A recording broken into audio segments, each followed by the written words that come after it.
I do.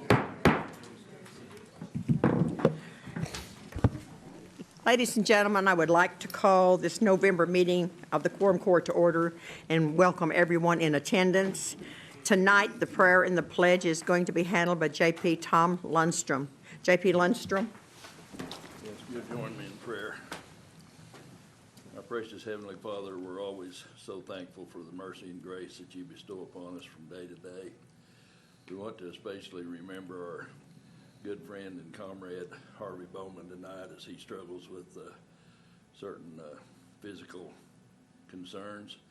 We ask your blessing be upon him, give him travel safety as he travels to Dallas and back. We ask that you will superintend this meeting tonight, give us the wisdom that we need to conduct the county's business.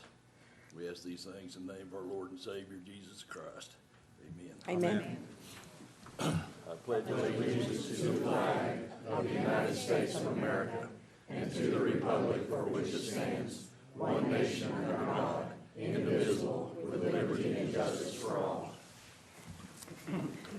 Thank you, J.P. Lundstrom. Next thing, roll call. Carly, would you call the roll, please? Daniel Balls.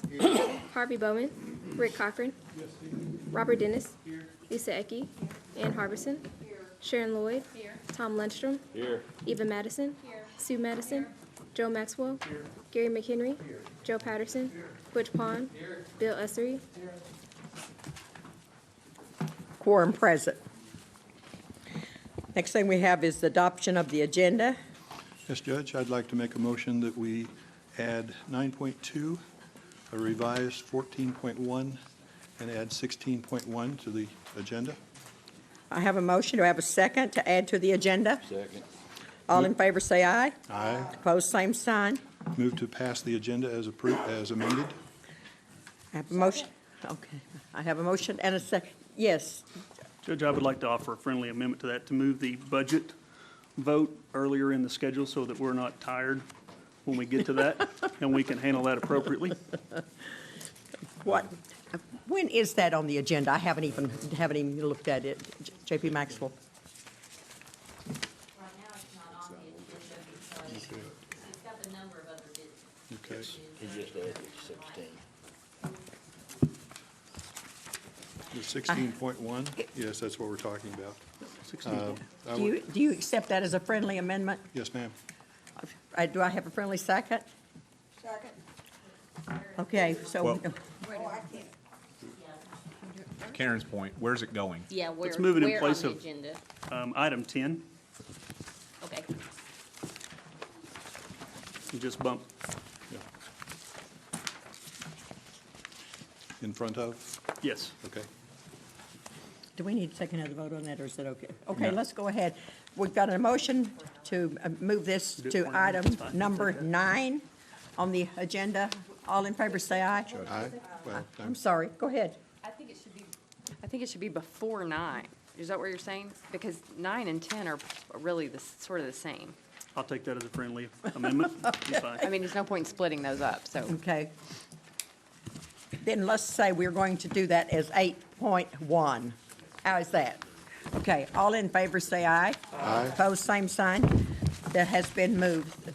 Thank you, J.P. Maxwell. Now I'll make a motion to approve the agenda as amended.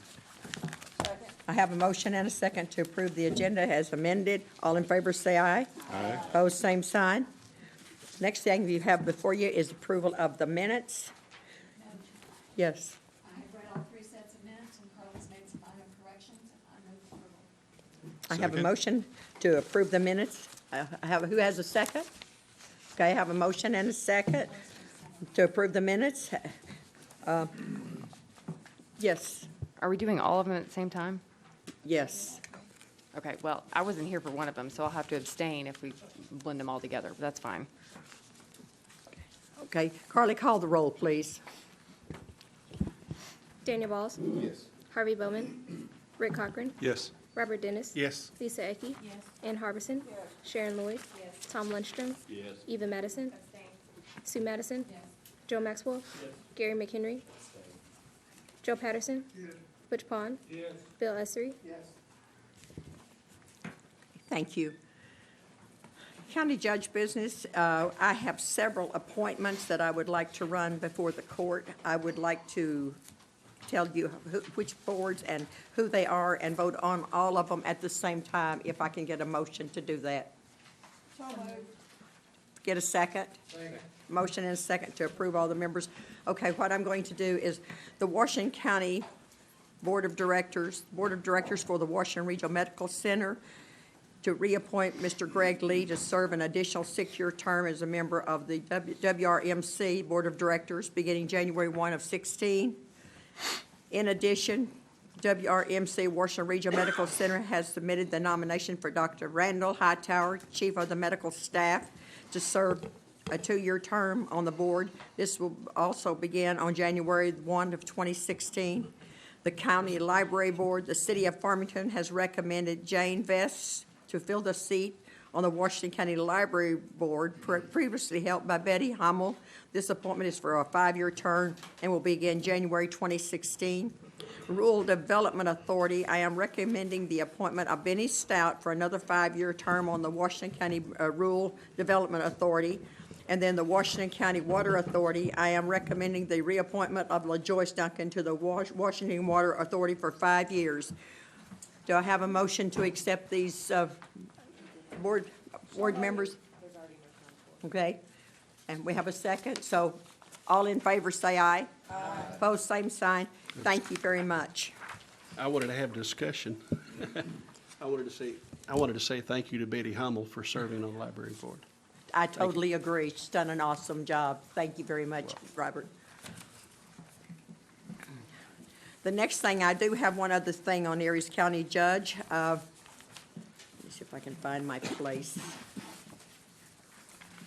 I need to change, I have a conflict on the 3rd week of January with our regular quorum court meeting. I would like to propose a proposal that would hold our regular quorum court meeting 1 week prior to January, on January the 14th. This meeting will also serve as our special quorum court meeting for finance. So I want to just move it to the 14th in place of the 19th so I can be present.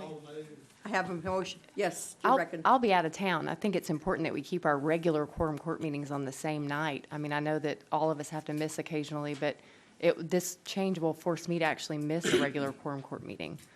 So I think it's important that we keep our regular meetings on schedule. I mean, we've been third Thursday Well, if for the a long county time. judge can't be here, then, I think she's just as important as the JP, so I'm going to we've already moved and seconded. So that's a comment.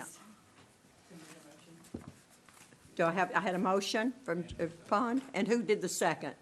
I did, I think. Yes, When the county judge is absent, their state law provides for how we proceed with our meetings. I think certainty with our regular meetings is important. And I don't think I don't think you should change it for my schedule. But when we plan our lives around regular quorum court meetings being on 3rd Thursday, and I don't think it's good to change that. I wouldn't ask that we change a quorum court meeting for my schedule. So I think we handle it. If our presiding officer can't be here, we elect one of our own to serve in her place. State law provides for that. J.P. Ussery. I think that the first initial meeting of the year, when all the committees appointed, all the other things done, I think it's critical that the judge be here. I understand your point. I understand exactly what you're saying. But by the same token, is there another night that might be just as convenient for everybody here? For example, could we meet on Tuesday that week instead of Thursday? Are there alternatives besides? It's not the organizational meeting. It probably needs to be clarified, so. Thank you. J.P. Madison. Thank you, Madam Judge. That raises an interesting question. When will the organizational meeting be? Or we don't have one You for don't the have an second year of the organizational term? meeting. The organizational meetings run for 2-year terms. For the terms, Yes. okay. Yeah. Because this year in January, it was later or earlier when we met. I don't remember. I don't know what my schedule is in January. I know I'm gone early in January, but I don't know how far into January that goes. I just plan around the 3rd Thursday as well, except for unforeseen problems that have arisen. Any other discussion? Call a question. Carla, would you call the roll, please? Daniel Balls. Yes. Harvey Bowman. Rick Cochran. Yes. Robert Dennis. Yes. Lisa Ecke. Ann Harbison. Yes. Sharon Lloyd. No. Tom Lundstrom. No. Eva Madison. No. Sue Madison. No. Joel Maxwell. No. Gary McHenry. Yes. Joe Patterson. No. Butch Pond. Yes. Bill Essery. Yes.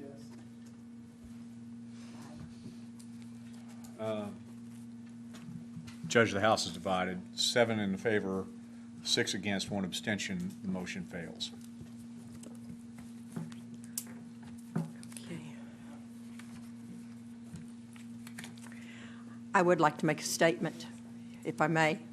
This is not the first time that this has been done. This has been done for previous county judges before me. I do know that Jerry Hunton had a couple of times.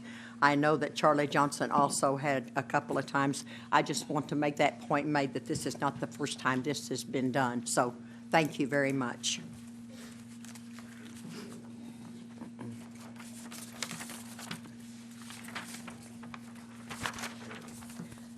The next thing we have before you is our county committees.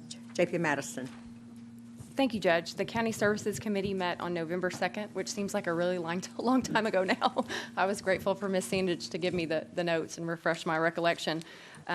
Several of the items that we discussed at our meeting are on our agenda tonight, so I won't belabor those points, but those are the vote centers, the changes in our planning fee structure with respect to cell towers, and then a change proposed by J.P. Balls with respect to the animal shelter. So I will leave those as they come up on the agenda. The remainder of our committee, we had a healthy discussion when Ms. Ritchie came from the planning office to give her bi-monthly report. We talked about the Eastern Park subdivision that has been received preliminary approval from this body that is going through the remainder of the planning process. They're trying to do one of those self-contained sewer systems, and so there was a very healthy discussion where we like to talk about sewage. But it appears that issue will not come back before us because it has already gained approval from this body, and that will be handled through the planning office and the planning board. We talked about all the we heard Ms. Ledgerwood's quarterly report from the animal shelter, and they are continuing to get nice donations in, and she talked about some of the good things they're doing out there, and provided her quarterly statistics. Unfortunately, the animal rush is still coming in, despite the fact that we hoped it would slow down, but they're still seeing a large number of animals at the shelter. Our meeting concluded with public comments. We had a citizen who came, I think, expecting to speak at the Public Works meeting, but that committee didn't meet. We heard from a citizen that lives on Smoky Bear who expressed some concerns about the expansions there, and we heard her out, and I think have asked J.P. Bowman to perhaps resume discussions of that issue in the Public Works Committee, I think where it more properly resides. So that concludes my report. Thank you, Judge. Public Works did not meet. Personnel. Yes, ma'am. We met November 9th, and we had a fairly routine report from Blair Johansson, the salary consultant, and then we had some discussion about an amendment to the employee handbook pertaining to use of county property. Just some discussion. We didn't come out with anything decisive in that discussion, and that was basically it. Thank you. Next, J.P. Lundstrom, you did not meet. Is that correct? Okay, thank you very much. The next thing we have is number 8. That's J.P. Madison. I thought we were doing the budget as item 8. I thought we said 8.1. We said 8.1. Well, that is 8. That becomes it. Well, that's fine. We can go ahead and, okay. I mean, I'll go first if you want me to, but I thought we No, had that's made the fine. budget. That's fine.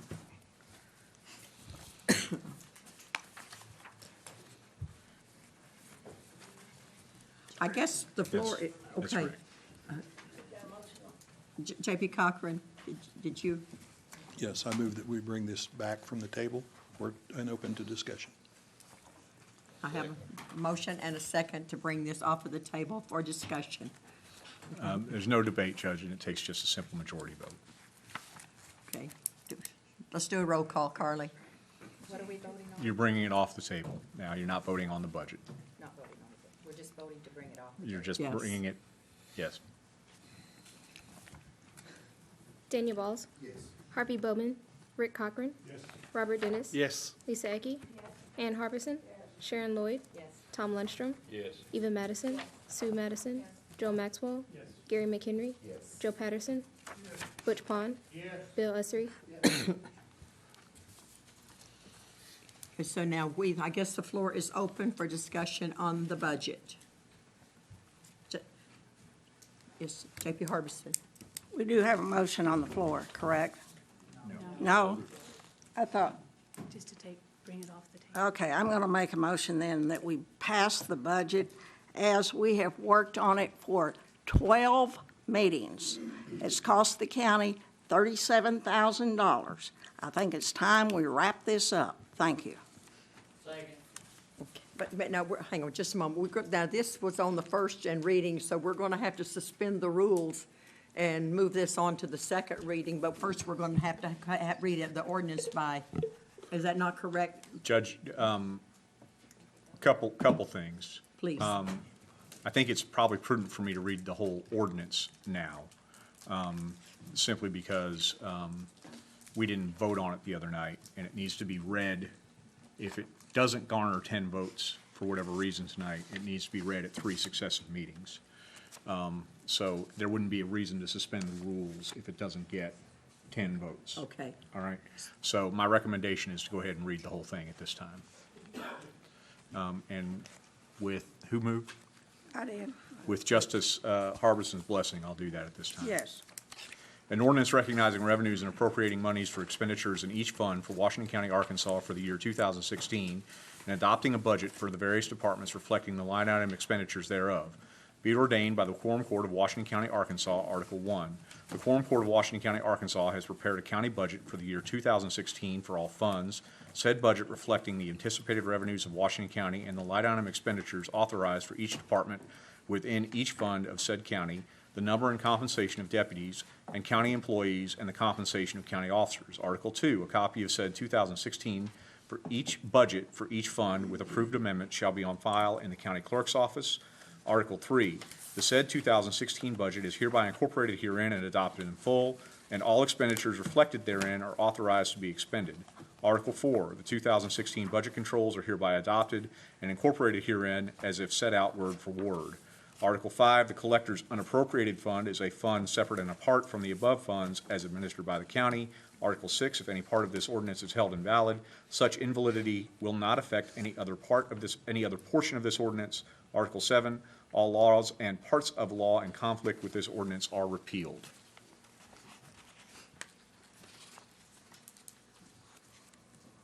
So are we ready to take this to a vote then? Is that what we'll, yes, J.P. Maxwell, I'm sorry. Thank you, Judge. I'll try not to overstate the obvious too much, but obviously when there's this many moving parts on this big of a budget, and that we have spent a lot of time on it, as Justice Harbison referred to, it just is a very difficult thing to finally get it all to gel. And I know we've tried a couple of ways to make sure that we're fiscally responsible, but still fund all the things that matter. And so it seems like we find ourselves in a spot where it's been very difficult to find places to cut, because everybody that comes before us has very good reasons for what they need and make a very logical case for that. So I would like to propose a motion that I know there are parts of this budget that are not up for discussion, but I would like to propose a motion that we administer a 2% reduction and let the department heads, as they've voiced in the past, that they prefer to have it in this manner, where we give them a number and then they find the places that are appropriate for them to make changes so that they fund the things that are critical, but don't leave the things that are able to move the money from places that maybe aren't quite so critical. So I would make a motion that we reduce the total budget that can be moved by 2%. I second it. Amendment, maybe. Not a motion. Yes, go ahead. I might suggest to JP Maxwell that you make that to be general fund, certain funds, like the road fund, the general fund, the things that get general fund money, because the funds that have their own revenue, like the library, there's not really a reason to do that, because that doesn't go into general fund reserves. And I know that historically, the library's always been one of those where, when that's proposed, they say, you know, we don't have a lot of room to cut, and we have our own revenue source, so it doesn't, I would just say that things that are affected perhaps by the general fund, which I think would be those in the general fund, the road fund gets general fund money, and then the sheriff's office and the jail get general fund money. Thank you, J.P. Madison. That's exactly what I was referring to. I know some of these things, like employee insurance, some of these things are really not negotiable. The library fund would be one of those as well, but we can defer to the comptroller for which ones of those are negotiable and can be managed, like the general fund, et cetera, to accomplish some fiscal responsibility, but not single anybody out and make it difficult or cumbersome for any one department. Wouldn't that need to be an amendment instead of a motion? Go ahead. Hang on just a minute.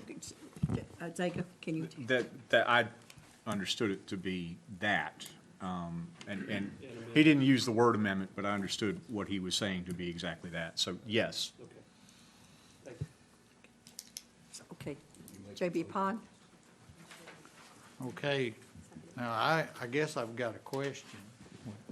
With the motion on the floor now for this amendment, this 2% reduction, would you be including, Ask the question to me, if you will, J.P. Pond. would this include Central EMS, the contract with them? Would it include other emergency services such as our volunteer fire departments?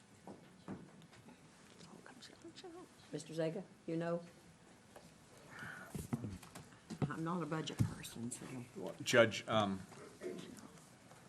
way I understood Justice Maxwell's motion is sort of clarified and articulated further by Justice Madison. It was 2% cuts determined by the department heads in general funds. And there are emergency funds supported by, emergency departments supported by general fund monies. So I think Justice Maxwell ought to probably answer that question, but.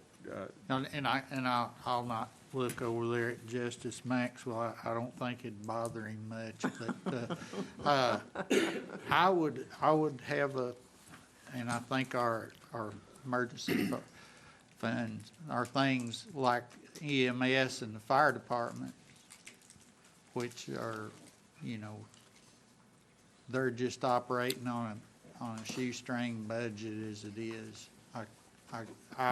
You would have to consider leaving them out of this 2% cut the same way you would, well, of course, the library, which we're going to leave out anyway.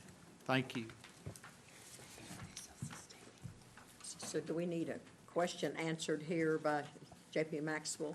Well, Judge, you can Okay, recognize it again. okay, J.P. Cochran. Thank you, Judge.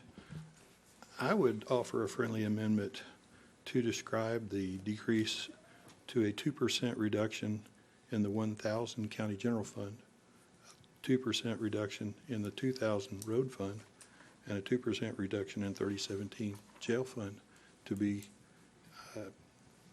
carved out of the various budgets that fall under there as those department heads deem. So if there are, that would allow for certain things like our EMS, we could leave that pretty much intact or not. It would depend on, you know, the executive decision there. Looking at those three funds, the budget requested for 1,000 is just over 28 million. Road fund just over 9 million. Jail fund just 14,451,000. And a 2% reduction on those equates to a little over $1 million. And that basically won't all go to unappropriated reserves for county general, because about 20% of it would would increase the road fund. I accept that as a friendly amendment. Thank you. Who seconded that? Justice Lloyd did, Your Honor. Okay, you accept that as a friendly amendment? Yes. Okay. J.P. Harbison? Oh, I'm sorry, J.P. Lundstrom first. It's already been done, but I just wanted to mention it. We tried to do this when Micah Neal was here. He made this same motion, and we excluded all emergency services, which I think is important to do that because it is pretty tight. So I think we're moving in the right direction with this, and I compliment you on bringing it up. Thank you. Okay, J.P. Harbison. Okay, in the general fund, there are 47 departments. And then you have the road fund. What about the assessor? They're putting a new office in down on Razorback Road. The assessor and collector. Are those funds going to be cut 2% since they came out of general fund also? Okay, so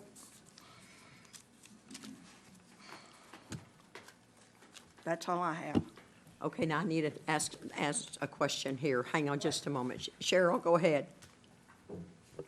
Does this include the departments that's already cut by 2% or more?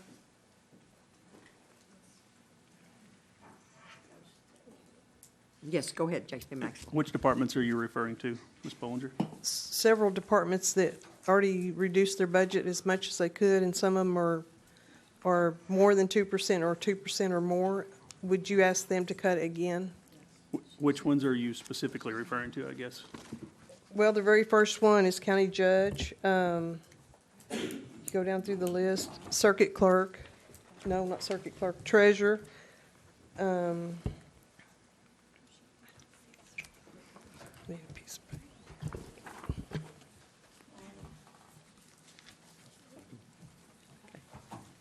Cheryl, do you still have the floor? The general services,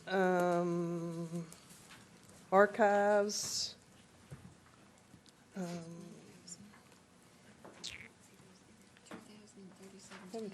human resource, circuit court 1, circuit court 2, circuit court 5.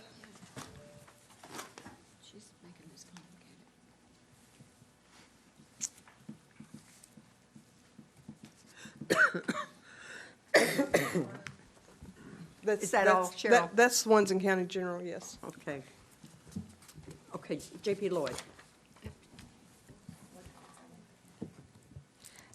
I have to say that I had that same concern that Cheryl has, and I would like to say that what we could do is what their 2015 budget was, then the 2% from that, because we haven't approved any of those ones. I mean, we verbally said yes, but the whole budget hasn't been approved. So, I mean, I had those same concerns, and my mind, the first one I thought about was treasurer, and then I thought about county judge, because the treasurer did cut out of there. And he cut, it was probably 2%. So I think the 2% should be from what the 2015 was. Wasn't that what you were thinking? I mean, Judge, may I address? Yes, you may. Was that what you were thinking, J.P. Maxwell? From the 2015 was the 2%? This was off of the 2016 budget. Oh, okay. Okay. J.P. Harbison. I've got a copy, yeah. Thank you. We've got 15 departments that were down. Now, I think then to cut them another 2% would not be fair. I mean, here they have gone through the whole year, and they've cut their budget for this next year. And I'm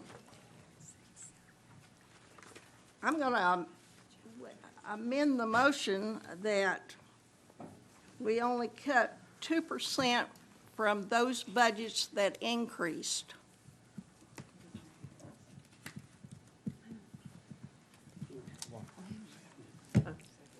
There's not a second. Don't have a second on it. J.P. Cochran.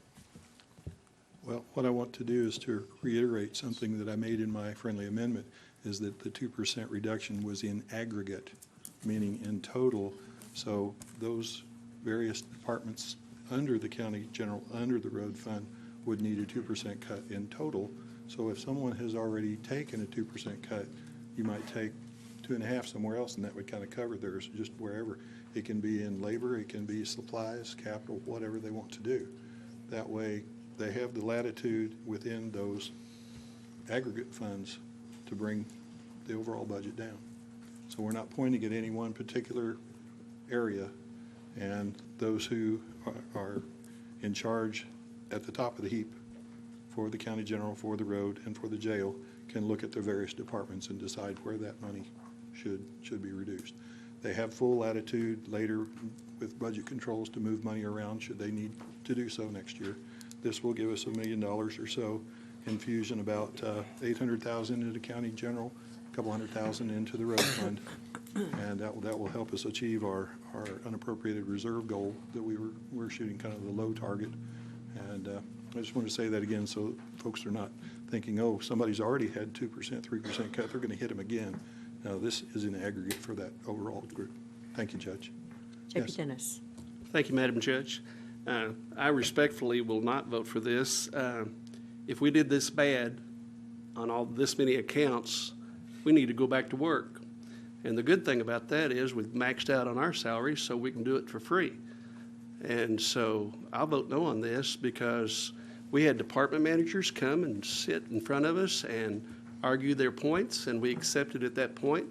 Now we're going to cut them 2% on what they said that they wanted, and they don't have a chance to rebuttal and talk back to, tell us why we should do it differently. So I think this is just, in my opinion, the way I'm seeing it. I may see it wrong, but I think it's wrong. I vote no. Thank you. Okay. J.P. Madison.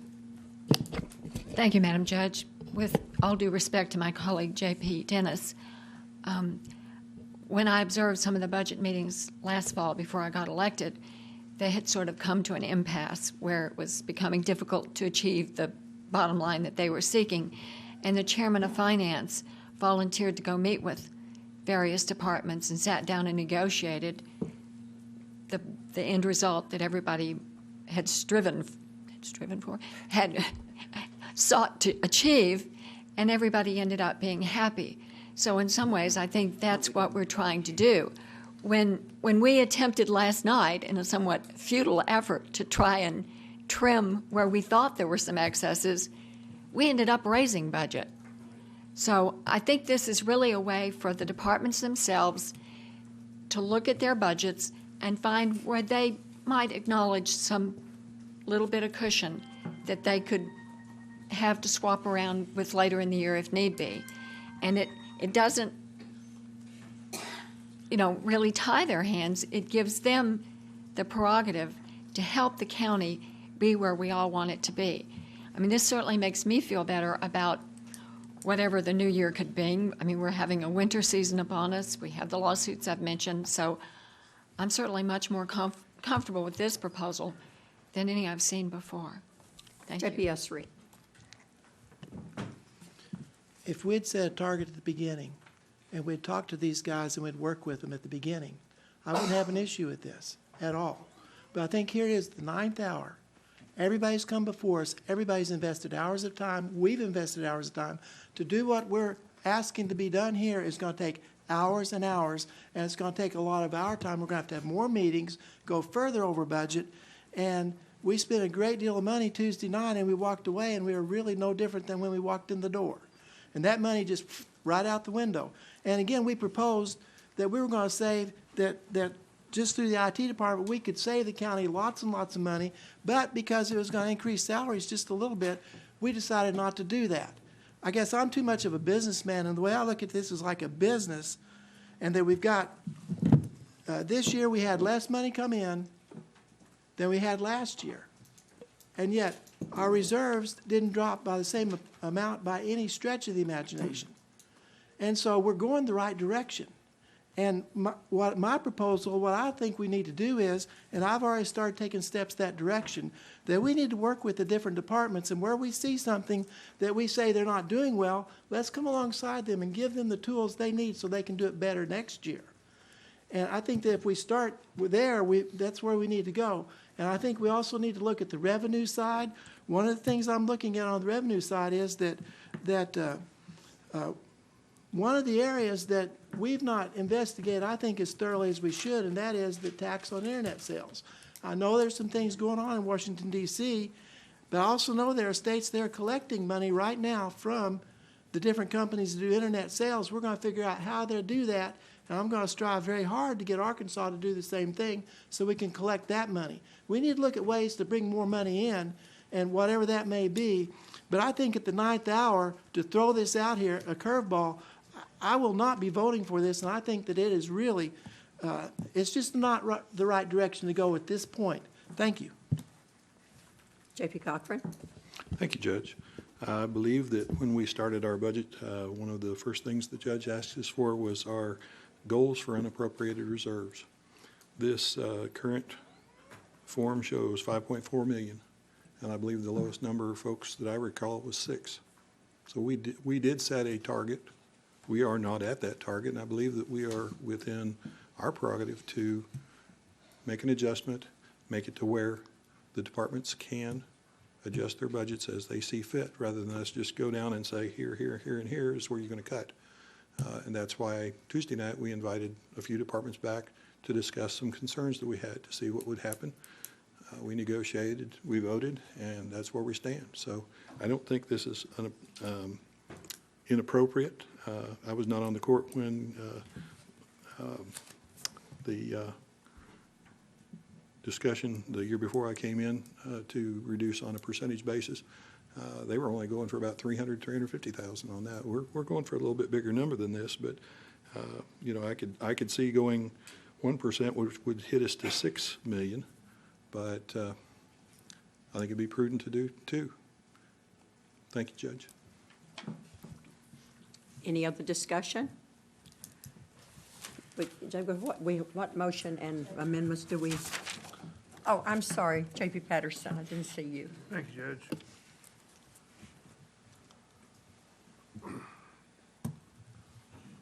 Well, I don't think we've done very well on the budget this year. That's just my personal opinion. I include myself in it and blame myself for some of it. I was real discouraged the other night whenever we had conflicting stories to come out about who was pushing to get certain things in certain buildings. And I find that troubling. But to this, the 2%, I'd have no problem except one problem, and I would vote for it if these 3 things were exempt. Rural fire, sheriff's office, and the ambulance service. Because if you're out here in a wreck, somebody's breaking into your house, or your house is burning, you don't need to be worried about do they have the money to buy gas to get there.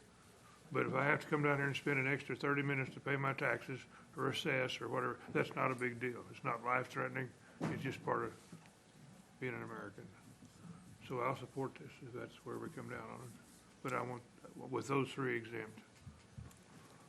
Thank you, sir.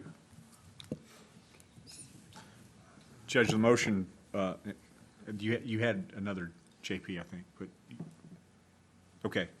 The motion as amended by Justice Cochran, moved by Justice Maxwell, and seconded by Justice Lloyd, is to take an aggregate 2% cut to the following general fund categories. I won't call them line items because that's probably not right. 1,000, 2,000, 3,017. Did I state that correctly, Justice Cochran? Thank you. Okay. Any other discussion? So we'll take a vote to see if we can get 10 votes out of this, and then we. Judge, this is an amendment. This is still not on the ordinance, and that's a good point. To that point, if this passes, I believe you're going to need to not vote on the ordinance tonight because you're going to have to go back and fix the line items, or the department heads are going to have to, the budgeting units will have to go back and fix the line items. The ordinance attaches the line items and incorporates them. Well, you're cutting 2%, and as I understand it, you're asking the department heads to go back and pick the specific items. So if they vote yes on the amendment, simple vote, simple majority, then this needs to not, the amendment needs to not, or the whole ordinance needs to not come before the court tonight. J.P. Dennis. Thank you, Madam Judge. Will we have public comments at this point on this? Judge, it's not- Specifically, department managers? Judge, it's not provided for in the rules. That would take a suspension of the rules.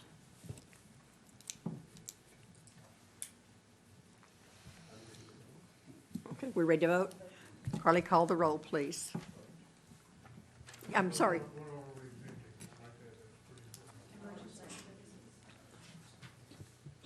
I did not hear an exemption for the sheriff's office. I mean, they're in, so They're in the same category. their general fund monies are not exempt. Carly, call the roll. Daniel Balls? No. Harvey Bowman? Rick Cochran? Yes. Robert Dennis? No. Lisa Ecke? Yes. Ann Harbison? No. Sharon Lloyd? Yes. Tom Lundstrom? Yes. Eva Madison? Yes. Sue Madison? Yes. Joel Maxwell? Yes. Gary McHenry? Yes. Joe Patterson? Yes. Butch Pond? Yes. Bill Essery?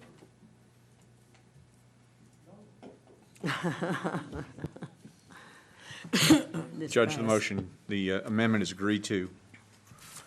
And I would respectfully suggest that at this time, it's a new ordinance now, but it would be appropriate to move to table it. I have a motion and a second to table. All in favor, say aye. Aye. Opposed, same sign. Okay, we'll move on to the remaining of our agendas now. Number 8, J.P. Madison. Thank you, Judge. Attorney Zaga, would you please read? Yeah, I need to get there. Okay. I guess it's 8.1, even though you. it's 9. An ordinance establishing vote centers in Washington County for all elections. Whereas pursuant to Arkansas Code annotated Section 7-5-101, the county may establish by ordinance vote centers for elections, and whereas the Washington County Clerk has certified to the Quorum Court and the Secretary of State that the county has a secure electronic connection sufficient to prevent an elector from voting more than once and to prevent unauthorized access to a computerized registration book maintained by the county clerk, and whereas it is the desire of the Washington County Election Commission and the county clerk to establish duly authorized vote centers for all elections, now therefore be it ordained by the Quorum Court of the County of Washington, State of Arkansas. Article 1, they are hereby authorized and established in Washington County vote centers for all elections in the county. Thank you. If I could ask Ms. Price to come up and help us with some of the statistics on this. This court has passed 2 vote center ordinances already. The first one we did was to have all special school elections in the current calendar year done with vote centers. And then I think we truly put it to the test the second time by having special elections with vote centers, and the biggest test being the Fayetteville City special election on the non-discrimination ordinance back in September. And I don't have my statistics in front of me, so if you could remind us of how that really affected what happened on Election Day. Yes. So the September 8th election was the first time, and we had over 10,000 ballots cast that day, and 21% of those ballots were cast at polling places where the voter was not typically assigned to that polling place. The greatest increase was at Central United Methodist and Trinity Methodist, where each of those had close to 50% of the ballots cast there from voters outside the normal voting precincts. We had wonderful feedback from the public in regards to the vote centers, to the convenience, especially for voters who maybe hadn't updated their addresses. And so instead of going to a polling place, then being told to go to another polling place, they were able to cast their ballots there. We've received nothing but positive feedback, and we look forward to going to vote centers for the primary and for the general election next year. And for all elections, actually. But our big goal was to get to where we could do vote centers for the primary and the general election. And as I've said before, I think this is the wave of the future in terms of elections. I think people are expecting flexibility. When you can vote for your favorite voice contestant on your phone, it seems like you ought to be able to vote for president in an easier way than it's been historically. And this allows people to vote on their way to work, on their way to or from dropping off kids at school, without regard to where your polling place may be. and provides a great deal of flexibility. It does make voting go electronic rather than paper ballots. So those of us that have historically wanted our paper ballots, you will need to use early voting at the county clerk's office if that's the way you insist on doing it. But I really think this is not only going to improve the process for voters, but I think it will improve the way we get our results, because they'll be available electronically instead of having to do all those scanning of the paper ballots on election night that has had us here until the wee hours of the morning some nights. So I'm very excited about this. I think the reception that we've seen already is tremendous, and I think that our election commission is to be commended because they got out in front of this issue. The Secretary of State, when the legislature allowed this to happen, the Secretary of State passed some pretty cumbersome regulations that you had to jump through to be able to do this, and we did it. And now we see counties around us following suit saying we want to do that too. And so I think y'all are to be commended for this, and I would move to pass 8.1. Well, now this is on the first reading, so this is going to have to be suspend the rules and place it on. Is this not correct? Yes, this is not an appropriation ordinance. Okay. Okay. So I would withdraw my motion to, and I will move to suspend the rules and place this on second reading by title only. All in favor, say aye. Wait, No. Judge, there wasn't, now we have a second. Oh, I'm sorry, I thought I heard it. So all in favor, say aye. Opposed, same sign? Okay. An ordinance establishing vote centers in Washington County for all elections. Okay, now I move to suspend the rules and advance this to third reading by title only. All in favor? Yeah, I know. Sorry, Judge. You're just going to have to get in a hurry.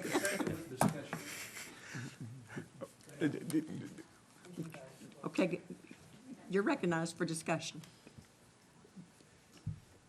Do they get cut 2%? Okay, are you going to be able to handle that? That's going to be tough. May I ask her? Is she going to be able to handle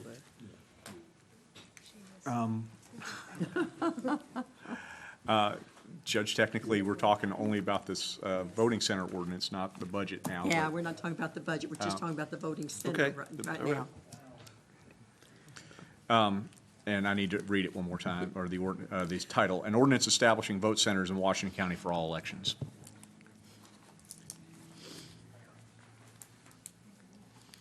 May I? Yes, I go now ahead. move to pass 8.1. I have a motion and a second. Any discussion? J.P. Cochran? Due respect to the good job you do in the election commission, and my mom likes to vote on election day, and you won't have paper ballot, I will not support you. Doing that for you, Mom. J.P. Ecke? You're such a good son. Thank you, Ms. Price. Could you just share with me how many vote centers are being added in Washington County? Well, we felt the best way to approach vote centers, you can do it two ways. You can either designate a few polling places as vote centers, or you can do them all as vote centers. I think designating a few gets too confusing for the voters on to know exactly where to go. So our plan is to do all of our polling places as vote centers. We are going to do some consolidation in the city of Fayetteville and the city of Springdale where it makes sense. So right now we're looking at going from 56 polling places to 50, but they would all be vote centers. So even if you're, and I have to say a huge thank you to the Prairie Grove Telephone Company because they've enabled us to be able to provide internet services at Evansville and Morrow and Cane Hill, at places where we might not have had the ability to do the vote centers. And they've stepped up and done all of that for us for free, for us to be able to do it. So that's what we're looking at, is a total of 50, but keeping a lot of our rural polling places open as well. What is the city split between Fayetteville and Springdale? In regards to the How polling many? places? Yes. The commission has not technically voted on this. This has just been, we wanted to make sure we could do the vote centers first. But we're looking at Fayetteville, it would be 2 with the consolidation of a different polling place because we've outgrown it.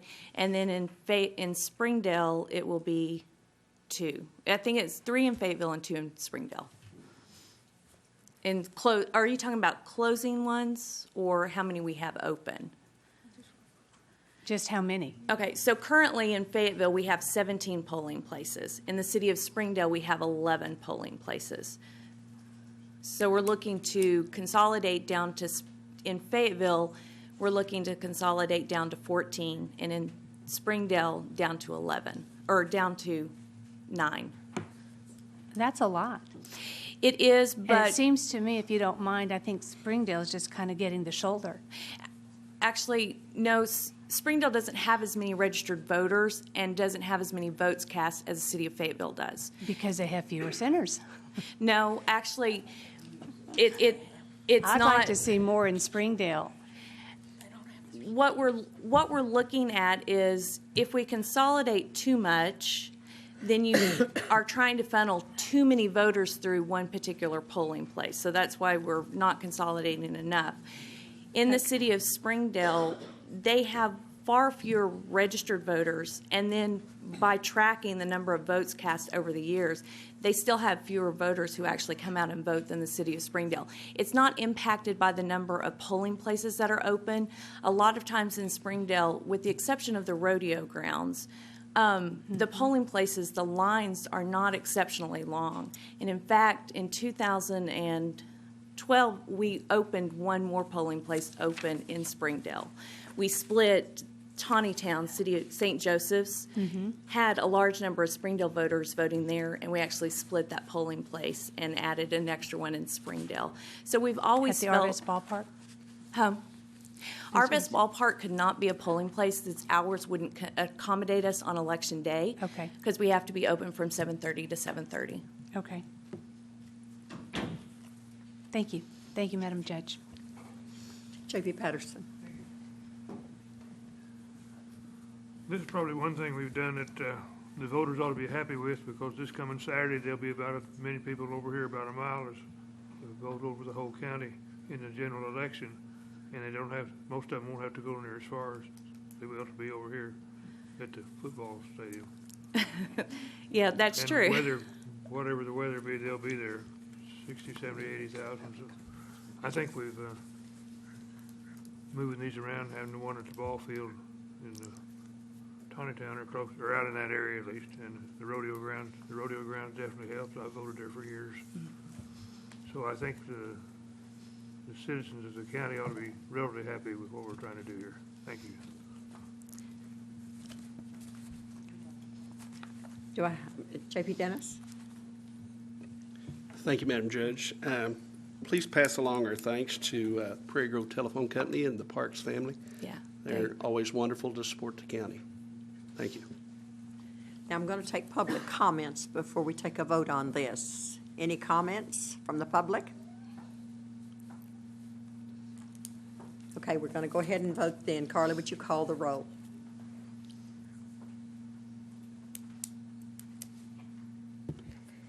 Daniel Balls? Yes. Harvey Bowman? Rick Cochran? No. Robert Dennis? Yes. Lisa Ecke? Yes. Ann Harbison? Oh.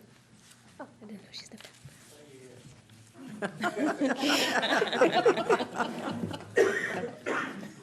Sharon Lloyd? Yes.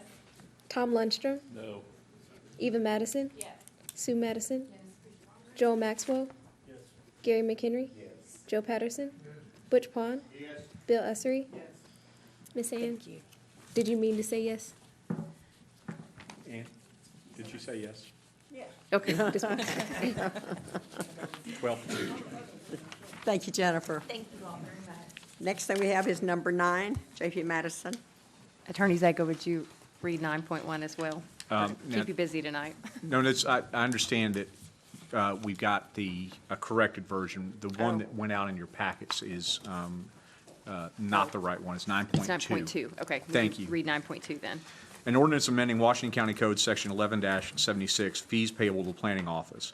Whereas Washington County Code Section 11-76 was adopted in 1991 and has been amended from time to time, and whereas the United States Supreme Court in T-Mobile South LLC versus City of Roswell, Georgia, articulated that reasons a local government relies upon to deny a permit for placement of a cell phone tower must be stated in writing, quote, substantially contemporaneously, close quote, with the denial. And whereas the Quorum Court has determined that the most efficient way to accomplish the Supreme Court's directive is to engage the services of a certified verbatim court reporter with real-time transcription capabilities, now therefore be it ordained by the Quorum Court of Washington County, Arkansas, Article 1, Washington County Code, Section 11-76 is hereby amended by adding the following. Section 11-76, fees due to planning office. Subsection A, with plans, plat reviews, and inspections, the developer shall remit the following fees. 1, concept plat, pre-platting, $30, if in a city planning area, otherwise $50. 2, preliminary plat, in a city planning area, $100 if 50 lots or less, $300 if more than 50 lots. If not in a city planning area, $200 for 50 lots or less, $400 for more than 50 lots. Final plat. In a city planning area, $100 if 50 lots or less, $200 if more than 50 lots. 4, large-scale development. High-intensity industrial as defined in subsection 11-100A2, regardless of location, $300 for preliminary plat, $200 for final plat. Residential large-scale development of more than 50 units, $200 for preliminary plat, $400 for final plat. All other large-scale developments, $200 for preliminary plat, $100 for final plat. 5, minor subdivision plat defined as 4 lots or less, $15 if in a planning area, otherwise $200. 6, minor subdivision replat, $15 if in a planning area, otherwise $150. 7, variance request, $50, administrative variance request, $15. 8, fee for inspection of gated community, $25. 9, application for exempt land divisions, $15 within a city planning area, $25 for solely county jurisdiction. 10, application for conditional use permit. An applicant for a conditional use or variance shall remit a fee in the amount of $100 to the planning office upon the submittal of any application.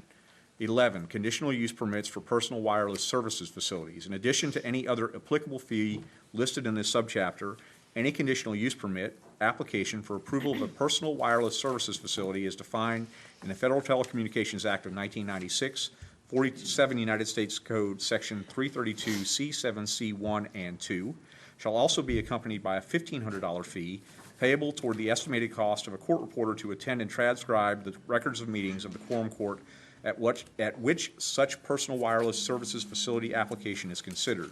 This fee, however, shall be subject to the following. A, in the event all or a portion of the $1,500 fee is unused, the county shall return the balance to the applicant. And B, in the event $1,500 is not enough to cover the cost to the county of such a court reporter, the applicant shall be responsible for the balance. Thank you, Mr. Zega. This is just, as the ordinance explained, we're revising how we handled the minutes from our cell tower appeals. We do not act in writing. We act by our meetings and our votes. But the way the federal law reads, we have to take action with respect to cell tower permits in writing. So we had been relying on our minutes.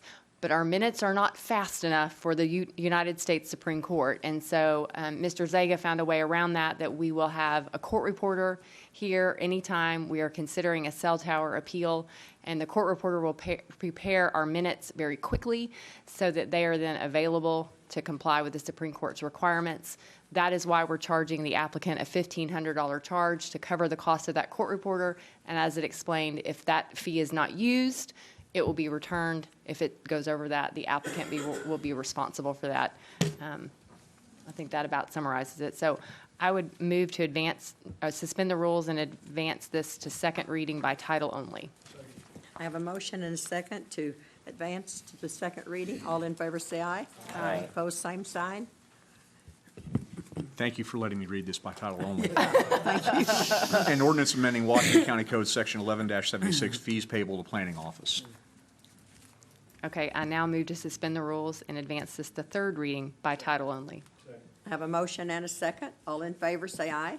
Aye. Opposed, same sign. An ordinance amending Washington County Code Section 11-76, fees payable to planning office. I now move to pass 9.2, and I asked Ms. Ritchie to come forward in case anybody had questions for her about how this works as part of the planning process. I think that the next item is similar, so. All in favor say aye. Oh, We need- opposed, same sign. Judge, you have to take. Oh, okay. Roll call. Okay. I'm sorry, jumped ahead. Julia, did you have anything that you wanted to comment on? And you have to take public comment. Okay, and do I have anyone from the public that would like to comment on this? It's stimulating. Okay. With no comments, Carly called roll, I think. Daniel Balls? Yes. Harvey Bowman? Rick Cochran? Yes. Robert Dennis? Yes. Lisa Ecke? Ann Harbison? Sharon Lloyd? Tom Lundstrom? Yes. Eva Madison? Yes. Sue Madison? Joel Maxwell? Gary McHenry? Joe Patterson? Butch Pond? Bill Essery? Okay, thank you, Julia. We got the next one that you might be involved in, so, J.P. Madison. Attorney Zager, would you read 10.1 now, please? An ordinance amending Washington County Code Section 11-205, fees. Whereas Washington County Section 11-205 was adopted in 2006, and whereas the United States Supreme Court in T-Mobile South LLC versus City of Roswell, Georgia, articulated that reasons a local government relies upon to deny a permit for placement of a cell phone tower must be stated in writing, quote, substantially contemporaneously, close quote, with a denial, and whereas the Quorum Court has determined that the most efficient way to accomplish the Supreme Court's directive is to engage the services of a certified verbatim court reporter with real-time transcription capabilities, now therefore be it ordained by the Quorum Court of Washington County, Arkansas, Article 1. Washington County Code Section 11-205 is hereby amended by adding the following. Section 11-205 fees. 1, an applicant for conditional use or variance shall remit a fee in the amount of $100 to the planning office upon submittal of any application. 2, conditional use permits for personal wireless services facilities. In addition to any other applicable fee listed in this subchapter, any conditional use permit application for approval of a personal wireless services facility as defined in the Federal Telecommunications Act of 1996, 47 United States Code Section 332 C7 C1 and 2 shall also be accompanied by a $1,500 fee payable toward the estimated cost of a court reporter to attend and transcribe the records of meetings of the Quorum Court at which such personal wireless services facility application is considered. This fee, however, shall be subject to the following. A, in the event all or any portion of the $1,500 fee is unused, the county shall return the balance to the applicant, and B, in the event $1,500 is not enough to cover the cost to the county of such a court reporter, the applicant shall be responsible for the balance. This is obviously a related issue, but this was actually another amendment that Ms. Ritchie suggested. So, and I want to make sure I know, is this just a parallel provision or? Well, yeah, it's in there's two sections. We have kind of a general planning part of our ordinance, and then we have a zoning subsection that outlines the specific fees for conditional uses, which is where we need this. And so I want to put it both places so that people could understand that. I do have one comment whenever. Go ahead. Go ahead, yeah. So I'd mentioned at county services, if we pass this, then I would probably need to come back and ask y'all for money to put in our budget. And especially if we're talking about the kind of cuts. Because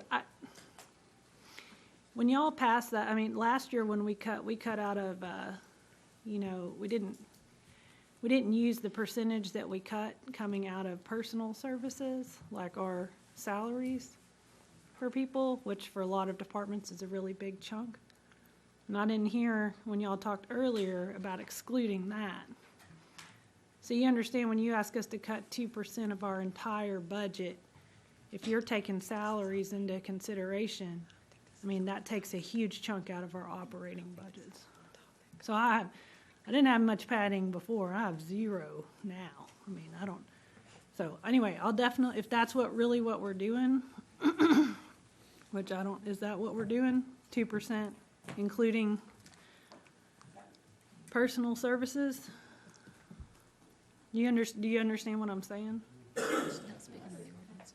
Like, my budget is $369,782. Of that, my budget, Okay, hang on just a minute. $294,000 is for Okay. personnel. Point of order. Point of order, Judge. We're off track for this ordinance. All right. Okay. Well, I'll need to come back from it. Okay. Okay. Go ahead. Okay. So am I to the part where I suspend the rules? You did, that's all done. Okay. So, And there's a motion to adopt as well. no, I don't, No, we're, That was the other one, wasn't it? I think I I'm have sorry, it. I thought there was. I don't think I've done the suspend the rules no, part. this is just Okay. the first. I'm doing this too many times Oh, I'm tonight, so sorry. I'm. You only read this in one time. We only read it one We've time, only read it one right? time, my mistake. Okay, so Okay. now I move to suspend the rules, advance this to second reading by title only. Any discussion? All in favor say aye. Aye. Opposed, same sign. An ordinance amending Washington County Code Section 11-205, fees. Sorry for my confusion. No, that's mine too, I'm sorry. I now move to suspend the rules, advance this to third and final reading by title only. I have a motion and a second. Any discussion? Any public comments? Not yet. Need to This is just, vote up or down on the suspension of rules, Judge. Okay. All in favor say aye. aye. Opposed, same sign.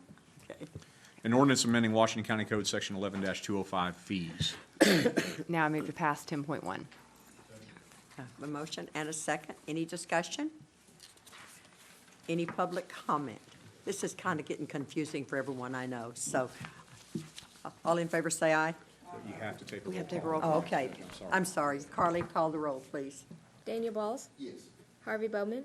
Rick Cochran? Yes. Robert Dennis? Yes. Lisa Eki? Yes. Ann Harbison? Sharon Lloyd? Yes. Tom Lundstrom? Yes. Eva Madison? Yes. Sue Madison? Joe Maxwell? Yes. Gary McHenry? Joe Patterson? Butch Pond? Yes. Bill Essery? Yes. The next thing we have is 11.1, safety balls. Attorney Zaga, would you read 11.1, please? An ordinance amending Washington County Code, Chapter 2.7, Section 35. Whereas Washington County Code, Chapter 2.7, Section 35 provides for the definition of, quote, stray, unquote, dogs and the procedures for dealing with such, and whereas the code section should provide for both dogs and cats, and whereas there is a cost associated with processing stray dogs and cats, and where the owner reclaims such an animal, said cost should be borne by the owner, and whereas these changes make it necessary to change the language of said code section, now therefore be it ordained by the Quorum Court of the County of Washington, State of Arkansas, Article 1. Washington County Code, Chapter 2.7, Section 35 is hereby amended to read as follows. Section 2.7-35, Stray Dogs and Cats, A, definition. All dogs and cats in the rural areas of the counties that do not have identifying information affixed to them shall be deemed, quote, stray, close quote. Identifying information is defined as any type of information in writing or otherwise that would clearly put a person on notice as to whom the dog or cat belonged and how to contact said owner. B, impoundment of stray dogs and cats. The animal control officer of the county sheriff's office or any other deputy is authorized to take charge and impound said stray dogs and cats at the owner's expense. Failure to claim said dog or cat within 3 days shall subject the dog or cat to adoption or euthanasia. C, dogs or cats with identifying information returned to owners and impoundment.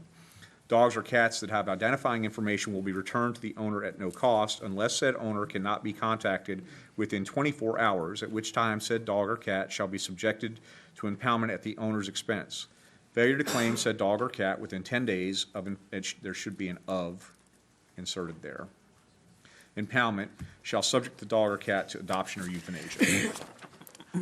D, violation. This section shall be mandatory to ordinance number 92-34, and a violation of this section will be punishable as set out therein. E, upon the first violation of the ordinance from which this section was derived, said stray dog or cat shall be microchipped at the expense of the owner.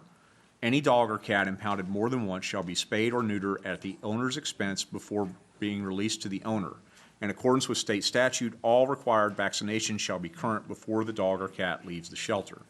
F, subject to subsection C above, the owner of any stray dog or cat to whom said dog or cat is returned shall pay either, 1, $20 per day to the county, beginning 24 hours after intake, if the animal is spayed or neutered, or 2, $200 to the county if the animal is returned at the owner's option without being spayed or neutered, provided, however, that if a dog or cat was spayed or neutered at the time that it came into county custody, the return fee provided in paragraph F1 shall apply.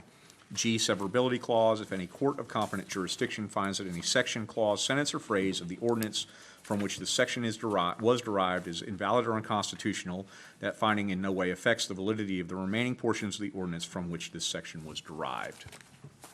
Thank you, sir. There's two main things that are changing on this. The fee is going from $15 a day up to $20 a day. And then the $200 fee is what that's saying is if your animal's picked up and you come to get it and it is not spay or neutered and you do not want to have it spay or neutered, That's the only time you pay that $200. You still get your animal back, but you have to pay the $200. What's happening is we're having animals that are brought in, they're being picked up, they're not spay or neutered, and then those animals are bringing the puppies back to the shelter, and we are paying for it.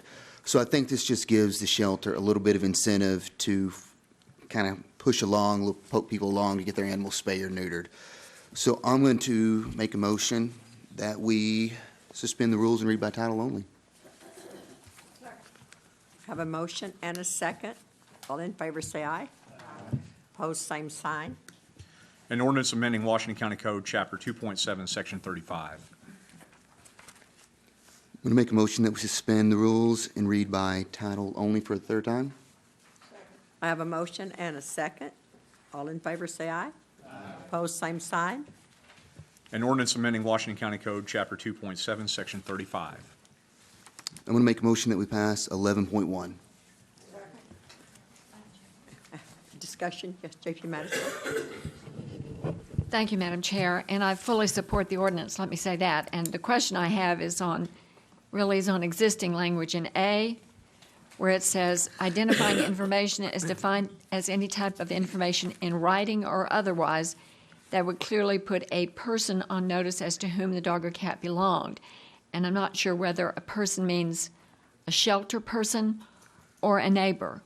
I mean, my cats are microchipped, and I strive very hard to keep identifying collars on them, but cats sometimes do away with collars. So would that include microchipping? Who is the person that has to be able to read this writing or know who the cat belongs to or dog? I don't know what otherwise means.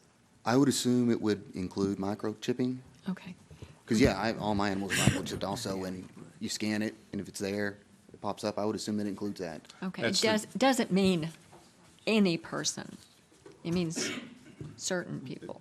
My understanding in drafting the ordinance was that the microchips were included because it's I almost used that word, the shelter personnel who are going to try and reach out.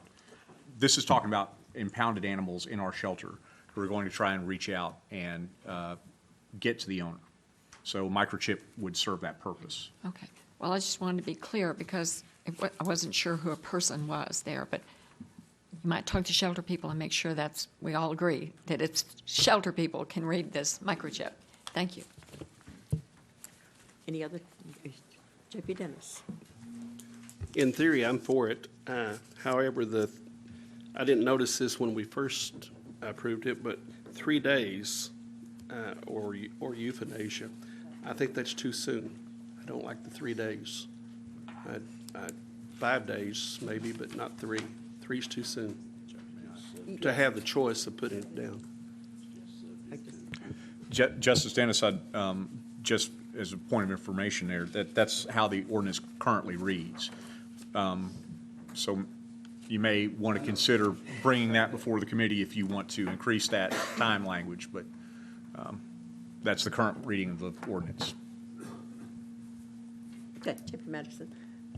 I sort of expressed a little surprise at that language too, but then I realized that's if we don't know who the animal belongs to and it's truly a stray.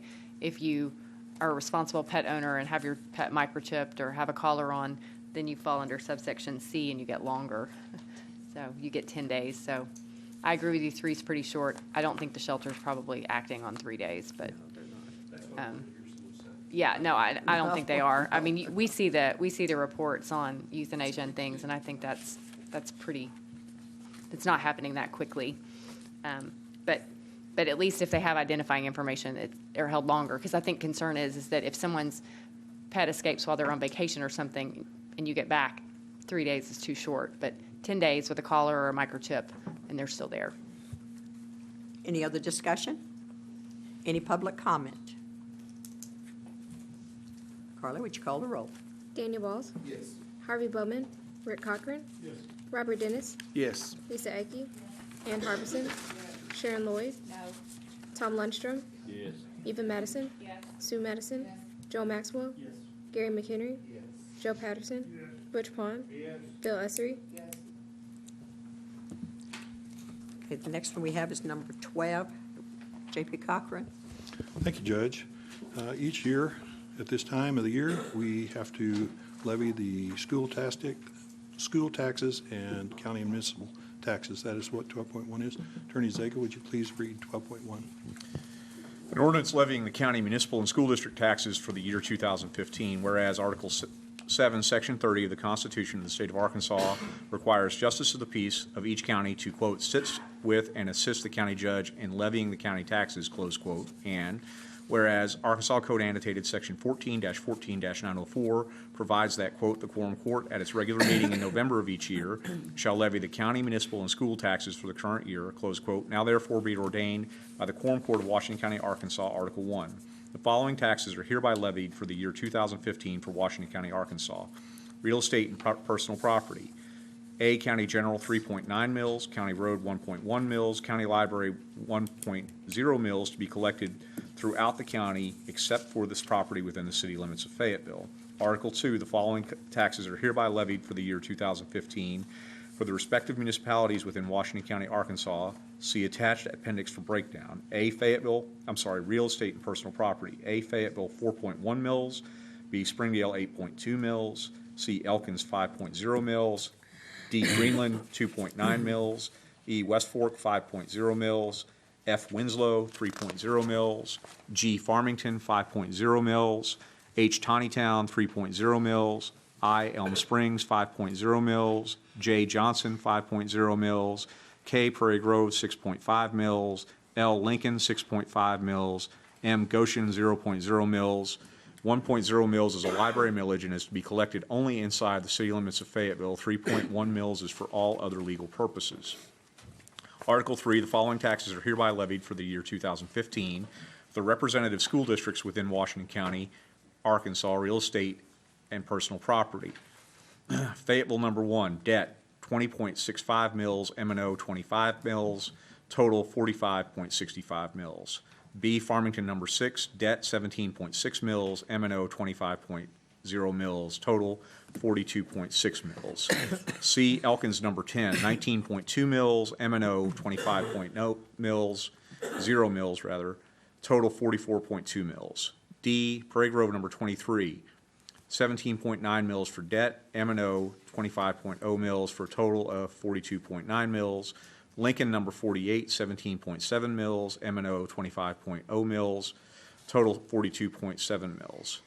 F, Springdale number 50, debt 15.5 mills, M&O 25.0 mills, total 40.5 mills. Greenland number 95, 14.5 mills for debt, M&O 25.0 mills, total 39.5 mills. H, West Fork number 141, debt 15.6 mills, M&O 25.0 mills for a total of 40.6 mills. I, Benton County number 21, debt 20.0 mills, M&O 25.0 mills for a total of 45.0 mills. Article 4, the levy of taxes for 2015 is in accordance with state law. Thank you, Attorney Zaga. For those viewing and in the audience here, understand that Article 1 has a total of 6 mills, and that is set by this body. The remaining real estate personal property millage is set by the voters in those districts. So you can see that a high percentage of your county tax bill will be set by yourself, and the small amount that we do here with the 6 mills is what we vote on. I would move to pass 12.1 as the millage that we control has not changed from year to year. Second. I have a motion and a second. Any discussion? Any public comment? Carly, would you call the roll, please? Daniel Balls. Yes. Harvey Bowman. Rick Cochran. Yes. Robert Dennis. Yes. Lisa Ecke. Ann Harbison. Yes. Sharon Lloyd. Yes. Tom Lundstrom. Yes. Eva Madison. Yes. Sue Madison. Joe Maxwell. Yes. Gary McHenry. Yes. Joe Patterson. Yes. Butch Pond. Yes. Bill Essery. Yes. Okay. Did you miss that? Okay, we're going to take a little recess here.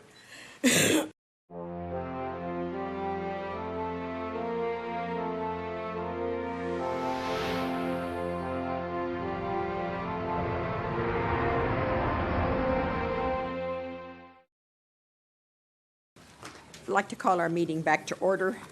Number 13, J.P. Cochran. Thank you, Judge. 13 is a resolution for the judge to submit a grant for the benefit of the Cane Hill community. Attorney Zaga, would you please read 13.1? A resolution authorizing the Washington County Judge to submit a grant request to the Arkansas Department of Parks and Tourism on behalf of the Cane Hill community. Whereas the Washington County Quorum Court has determined that the Cane Hill community meets eligibility requirements necessary to apply for a grant from the Arkansas Department of Parks and Tourism, and whereas the Cane Hill community has stated needs for additional advertisement for the annual Cane Hill Harvest Festival, and whereas the Quorum Court of Washington County recognizes the need for the project, concurs in its importance, and supports the Cane Hill community in its efforts to proceed with the same, and whereas the Cane Hill community has furnished proof that they have adequate funds available to be applied to the project as a local match. Now therefore be it resolved by the Quorum Court of Washington County, Arkansas. Article 1, that the County Judge of Washington County is hereby authorized to submit an application of formal request to the Arkansas Department of Parks and Tourism for purposes of securing state grant funds in the amount of $2,000 to aid and assist the Cane Hill community in executing the proposed project described herein. Article 2, that the County Judge is further authorized to administer the grant funds for the same project. Thank you, Attorney Zaga. This is a great time. If you've never gone out to the Cane Hill Days, that festival is really a lot of fun. Both Saturday and Sunday are quite a bit different from each other, and you can watch sorghum being ground. You can get some new honey.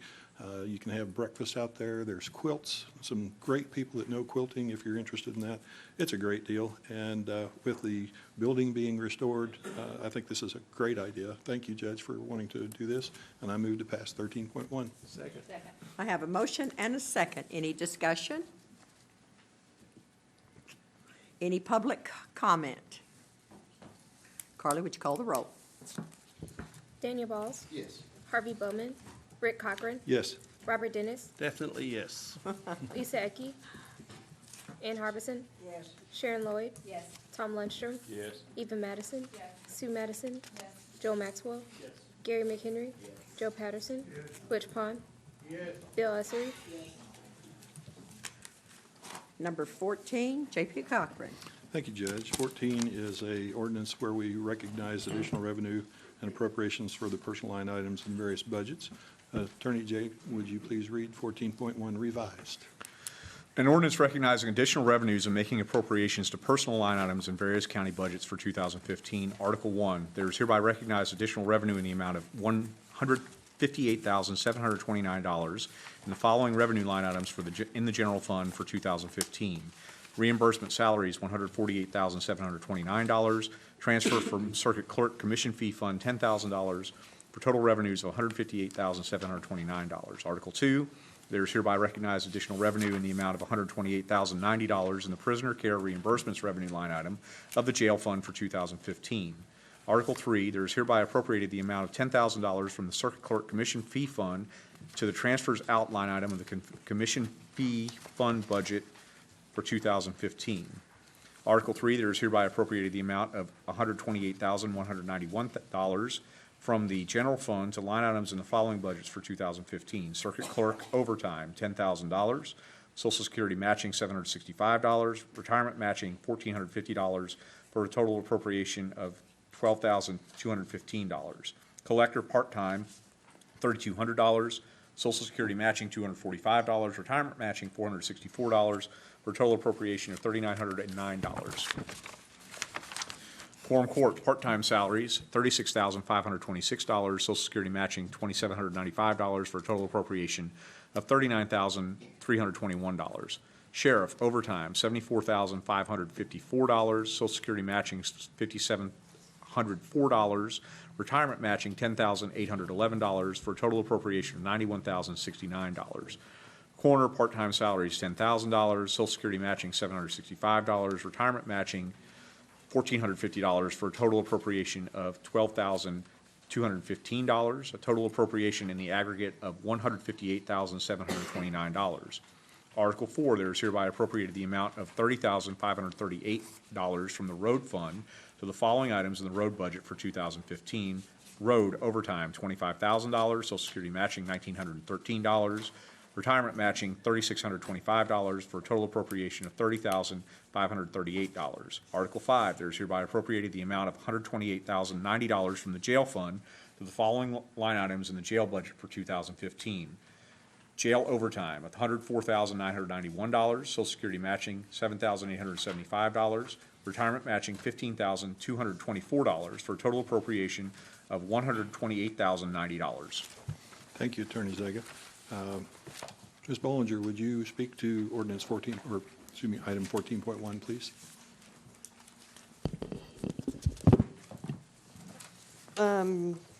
Yes, what would you like for me to say? Well, it's $158,000 since we just got this today. Normally, when we had finance committees, we'd go through this in a little more detail. We haven't had a chance to have its first review. This is, what this is where overtime and part-time line items have gone over, as Attorney Zaga read the different ones. The general fund and the jail fund had revenues that would cover theirs. The road portion of the $30,000 would come out of the road reserve money. On the sheriff's overtime, won't it be reimbursed predominantly by the U of A? It's in their reimbursement salaries. Gotcha. The revenue's Okay. in there. Okay, thank you. Mhm. I move to pass 14.1. Second.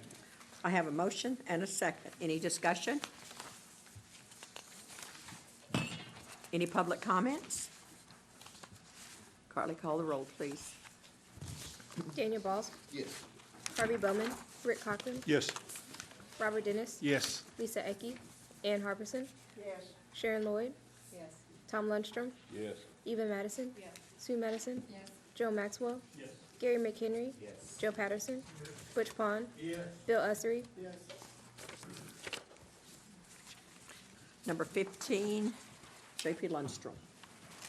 I thought Mr. Patterson was gonna handle this. Okay. You gonna handle this or me? Mr. Zaga, would you read 15.1, please? An ordinance approving an interlocal agreement between Washington County, Arkansas County, and the cities of Elkins, Elm Springs, Farmington, Fayetteville, Goshen, Greenland, Johnson, Lincoln, Prairie Grove, Tawnytown, West Fork, and Winslow cities for continuation and expansion of ambulance services and for expanded membership in the Washington County Regional Ambulance Authority, WCRAA. Whereas Arkansas Code Annotated Section 14-14-910 and Arkansas Code Annotated Section 14-266-101 et sec. Authorize cities and counties to enter into contracts to cooperate or join with each other to, it should say form, emergency and non-emergency medical services, such to specify the responsibilities of all parties, and whereas all parties acknowledge that the continued provision of ambulance services is crucial for the continued health and safety of the residents of the named cities in the county, and whereas the county and cities mutually agreed that the continuation of an ambulance authority or similar entity with participation by and coverage for the cities of Elm Springs and Tawnytown is provided for in ACA Section 14-14-910, ACA Section 25-20-101, and ACA Section 14-266-101 et sec. Is in the best long-term interests of the parties, and whereas the city of Springdale, which had previously provided ambulance coverage to the cities of Elm Springs, Tawnytown, and the northern half of the city of Johnson, and the unincorporated areas of northern Washington County, will cease to provide such coverage on December 31st, 2015. And whereas the cities of Elm Springs and Tawnytown do not currently participate in WCRAA as established in an original interlocal agreement in 2008, but will begin participation in 2016 with the execution of this agreement. Now therefore be it ordained by the Quorum Court of Washington County, Arkansas, Article 1, that the county judge is authorized to sign said interlocal agreement. I think it's very important that we pass this tonight so that these cities get this ambulance service. The important part of this thing this year is that Elm Springs, Tawnytown, and half of Johnson have been added to this interlocal agreement. Before, we were providing all of that service for them with no cost to them. Now they are going to be paying their portion of the cost like the other cities in the county do. So I think it's very important. So I'm going to move that we suspend the rules and move this to the second reading by title only. I have a motion and a second. All in favor say aye. Aye. Opposed, same sign. An ordinance approving an interlocal agreement between Washington County, Arkansas County, and the cities of Elkins, Elm Springs, Farmington, Fayetteville, Goshen, Greenland, Johnson, Lincoln, Prairie Grove, Tawnytown, West Fork, and Winslow cities for continuation and expansion of ambulance services and for expanded membership in the Washington County Regional Ambulance Authority, WCRAA.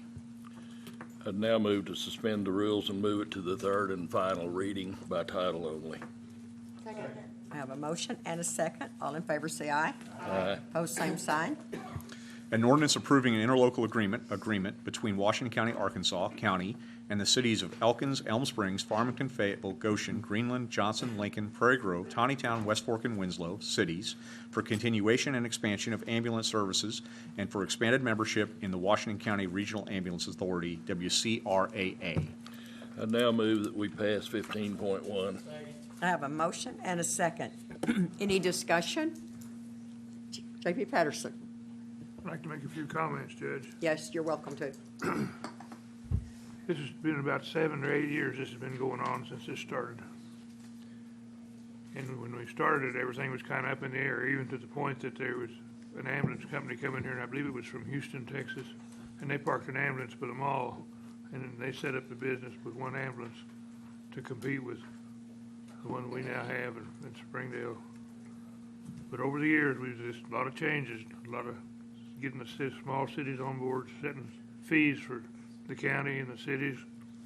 When it started out with the small towns, we were paying $4 a person, we were paying 10 and or 15. Then this has just evolved over the years, and it's a good thing for the county because Springdale was in it, and now they're out. And we have two different cities that they get along fine, and they make one another's runs and all that, but their total philosophy on the fire and all that is totally different, which is nothing to us because it all seems to work and everybody has really done a good job. But it just took many years to get this going, but it's very important because we was going to be left in the northeast part of the county and the northwest part of the county without any ambulance service till this last deal. And over those years, I was on that for all those years, but I never had anything involved in it because I was in Springdale as long as they went outside the city limits. And they still are, but I mean, it's going to end here in just a few days, so it's a good thing. It took a long time, and I'm glad to see it all come together. But it'll take work for every few years as the census changes. There'll need to be some changes made, but I'm sure that they got it in good hands. The mayors are involved in the small towns as well as some of the big towns, and it's just good for the community. And I just thank everybody that worked on it for what they done. Thank you. J.P. Lundstrom. I'd just like to thank Becky and the people that work for her over at EMS and the good job they did of pulling this all together, bringing these cities back in, adding additional ambulance and crews and so forth. So they will be getting excellent ambulance service. I happen to live in the city of Elm Springs, so have some strong people if they're going to put me on a gurney and get me in that ambulance. But thank you and your folks out there very much. Thank you. Any other discussion? Any public comment? Carly, would you call the roll? Daniel Balls? Yes. Harvey Bowman? Rick Cochran? Yes. Robert Dennis? Yes. Lisa Ecke? Ann Harbison? Sharon Lloyd? Yes. Tom Lundstrom? Yes. Eva Madison? Yes. Sue Madison? Joe Maxwell? Gary McHenry? Joe Patterson? Butch Pond? Bill Essery? I'll have to say I'm very glad to have this completed, and I think most people in Washington County are thrilled with this. Thanks, everyone, for doing this. The next thing we have, we've already looked at number 16.1. The next thing on the agenda will be citizens' comments. Oh, okay, I'm sorry. And is there any other business? Okay, now I get to have citizens' comments. Any citizens' comments? Please identify yourself, ma'am. You have 3 minutes. I think it's on, right? It's on. Yes, ma'am. Hi, my name is Lorraine O'Neill. I live at 3001 West Weddington, apartment 82, here in Fayetteville.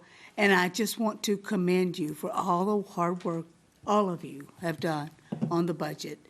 And commend especially J.P. Maxwell for bringing forth the amendment to make a 2% reduction, which I'm sure is extremely difficult for everybody involved who has to address the issue. It's not easy whenever you're accustomed to operating with a certain amount of funding. And I know there has been a lot of hard work and probably many sleepless nights and headaches in the process. And I just want to commend you for working so hard to try to bring this under control, because it's absolutely necessary. Thank you so much. Thank you, ma'am. Identify yourself. My name is Ann Harbison. I have lived in Washington County for 74 years. And my great-grandfather was the county judge of Washington County in 1900. All right. I hope that you will look at page 73 in the budget book, and those departments that reduce their budgets or help their budgets to zero, I do not think that they need to be included in the 2%. I think it's unfair to cut them 2%.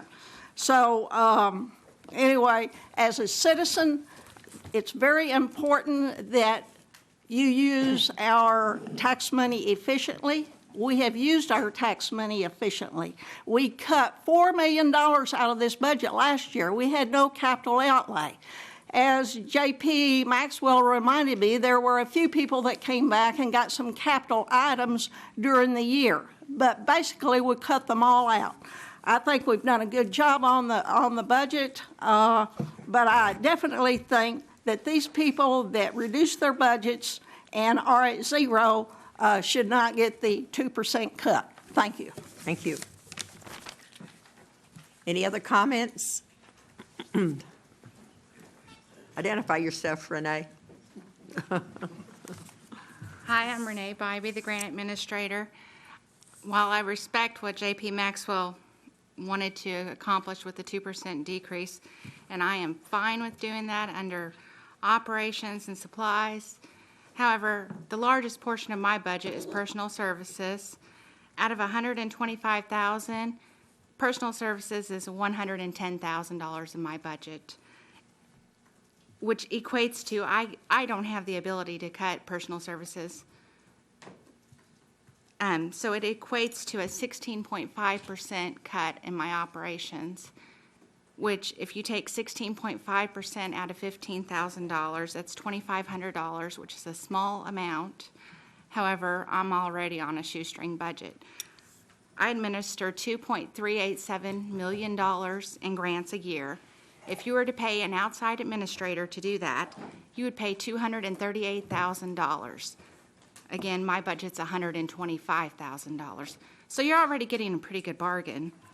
And that's all I needed to say. Thank you. Thanks.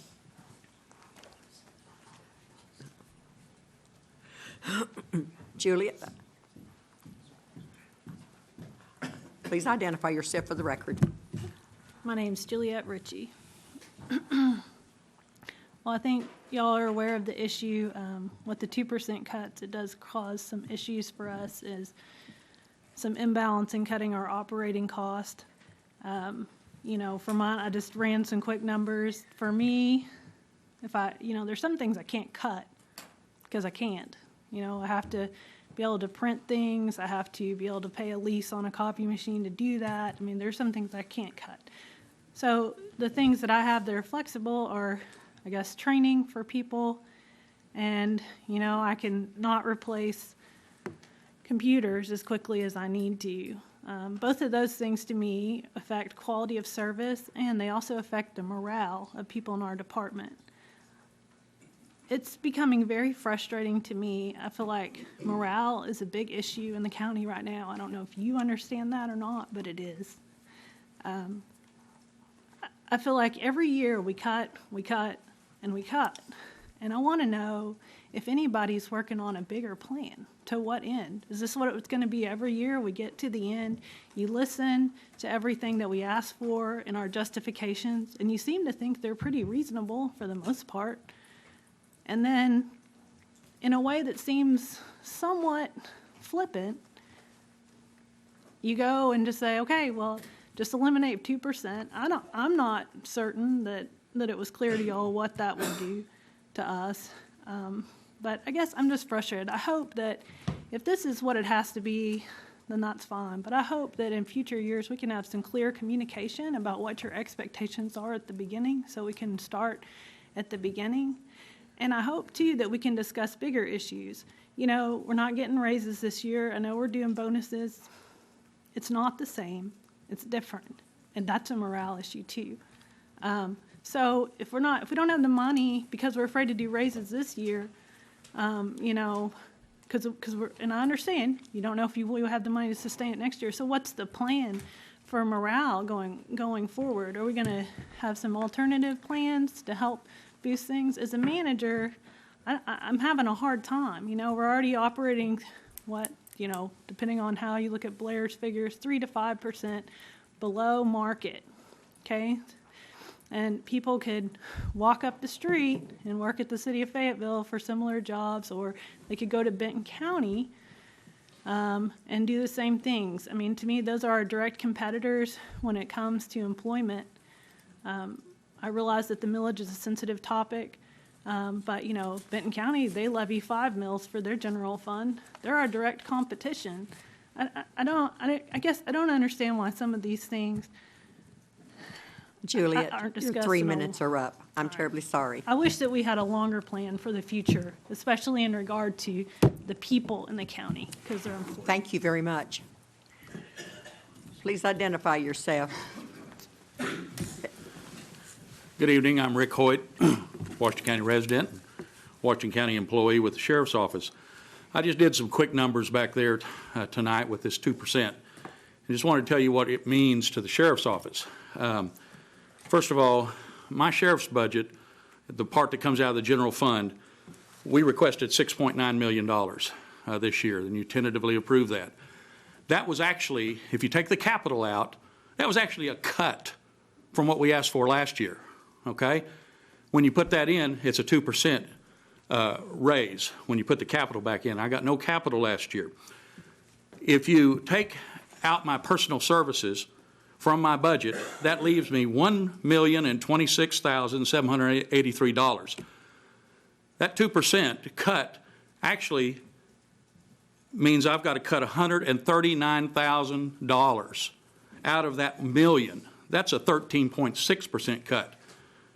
Now, I don't know what persons I've got to cut to reach that 2%, but I don't know where I'm going to find 13.6% out of my operating budget. Now, let's fast forward over to the jail budget. I did a quick tally on it. The jail budget for next year, the total jail budget as requested, was $13.3 million. So 2% of that is $1,294,035. When you back out the personal services, which is $10,455,000, that leaves an operating budget of $2,907,000. We will have to cut 44.5%. We've got to find $1.2 million out of the $2.9 million that's left over. I look forward to working on that. Thank you, Rick.